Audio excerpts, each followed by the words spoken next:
So we've got a 64 Ford Galaxie here. It's got a pretty healthy 428 in it with a mechanical fan. And a lot of people have a problem summertime in a car like this. You go to a car show or maybe a parade or just cruising around in traffic, your car's going to overheat because the mechanical fan, especially a flex fan like this, isn't really up to the task of pulling enough air through the radiator. This car's got a good aluminum radiator on it, but we're going to put an electric fan on to get maximum efficiency out of it. The problem with an electric fan is it's noisy.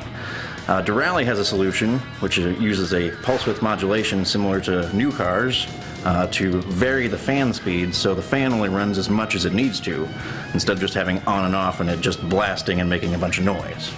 Basically it has a temperature probe that we put in the radiator.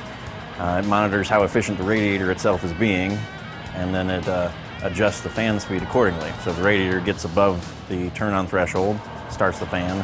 As radiator temperature increases, it keeps running the fan up until it stops increasing.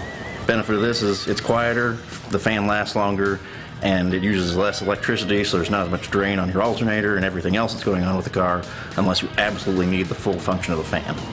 First step is to take all the old stuff off. So we got this little bit of a fan shroud, for lack of a better term, and the mechanical fan, and then we'll be making some brackets and putting our Derale electric fan on here and mounting the module and doing the wiring. Another thing that can happen when you turn a fan on and off between 0 and full power is it shocks the electrical system. That's actually bad for the fan. It wears relays out, it puts a drain on the alternator, could dim your headlights, make your wipers quit working if it's bad, if you got a big enough fan. So by ramping up the fan speed, you're allowing the electrical system to not get shocked so bad when the fan is necessary.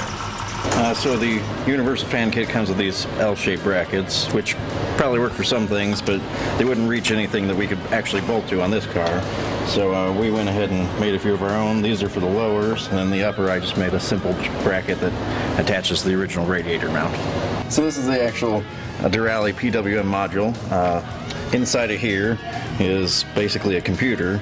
It monitors the temperature of the radiator through this probe that will stick in, and then by pulsing the power to the fan on and off rapidly, that's what the pulse width means, it can vary the fan speed. This is actually a very simple installation. We find a place to mount this on the car, and there's only 4 wires we have to connect. 2 to the battery and 2 to the fans. On our 64 Galaxie that we're putting this module on, it originally had an externally regulated alternator. So there was a box mounted right here that controlled the alternator voltage. This car's been converted to an internal regulator, so there's nothing here. Well, it turns out this is a convenient spot for our PWM module. So we'll drill some new holes and mount it right there.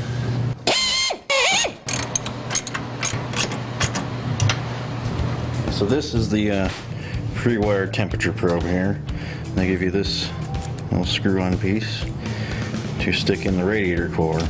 And usually when you do an electric fan that reads radiator temperature, the instructions tell you to put it up here by the upper radiator house. So as soon as the thermostat opens, the fan kicks on. Well, in this case, we're monitoring the temperature of the radiator at the cold side. That way, the PWM controller knows if it's doing an effective job and should ramp up the fan speed more. So, as with any other fan temperature probe, all you do is find a spot between a couple of fins. And then on the other side, they give you this piece of foam and a push nut to make sure it doesn't fall back out. The device works really well. We set the thermostat in the fan controller to mirror what the engine thermostat was. It turns out that in this car's case that it was not quite getting the fan on quick enough, so we actually, after driving it a while, turned the thermostat on the fan down to make the fan pull a little harder and keep up with the big 428 engine in the particular car.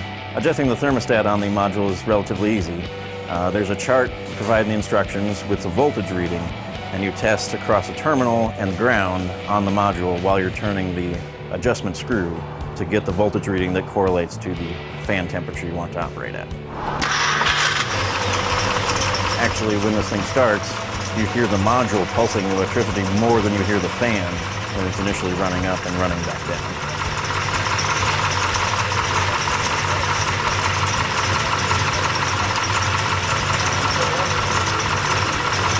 You can see more of this car and this project at V8TVshow.com.